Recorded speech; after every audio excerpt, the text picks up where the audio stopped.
C'est quelque chose que j'ai repéré effectivement, par le biais donc de mes observations. Et comment est-ce que ça se manifeste cette chose-là? Eh bien, en fait, Uranus pour moi sur un thème, ce que je perçois, c'est que ça va être, l'endroit du thème où on va porter des valeurs collectives. C'est-à-dire qu'on va naître à un moment donné et donc voilà, on partage en fonction du moment où on est né, on partage des, valeurs collectives qu'on va avoir à cœur, de défendre à un endroit plus personnel, plus individuel, qui va être marqué par Mercure. Et c'est là le lien pour moi, si vous voulez. C'est que Uranus, il est porteur des valeurs collectives, et Mercure vient, d'un point de vue individuel sur nos thèmes personnels, placer le lieu où ces valeurs vont être défendues au niveau donc individuel. J'ai l'impression en tout cas que c'est comme ça que ça fonctionne. C'est ce que j'ai pu observer. Donc, Uranus, il va détenir, on va dire, les valeurs collectives qui vont être un référentiel pour ce Mercure. Donc, en fonction du placement de Mercure et du placement d'Uranus et de la manière dont ils interagissent l'un avec l'autre, on va être plus ou moins conscient de nos valeurs. On va être plus ou moins perdu aussi parfois dans les valeurs collectives. Et tout ça va être voilà, plus ou moins clair, plus ou moins confus. On verra après avec le thème de Laurent et puis son travail sur notamment la notion de valeur. Enfin, c'est toi qui en parleras mieux que moi en l'occurrence. Comment est-ce que c'est pour Laurent? Est-ce que c'est plutôt clair? Est-ce que c'est plutôt confus? Bon, la réponse est assez évidente, mais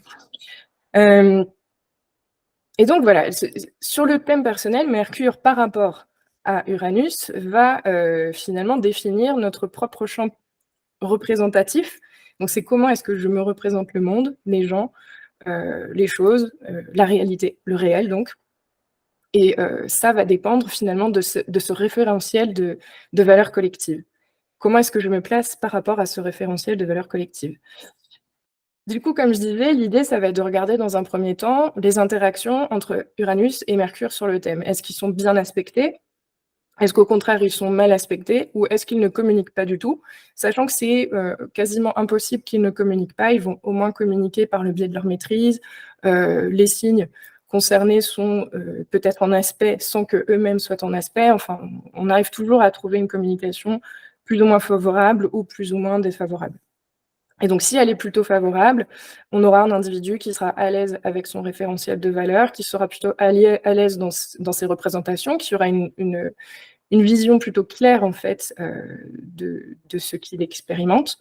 Et si, au contraire, elles sont en position plutôt défavorable, vous l'aurez compris, ce sera beaucoup plus difficile pour l'individu, finalement, d'exprimer quelles sont ses valeurs et de trouver un lien entre ses valeurs et sa manière de se comporter.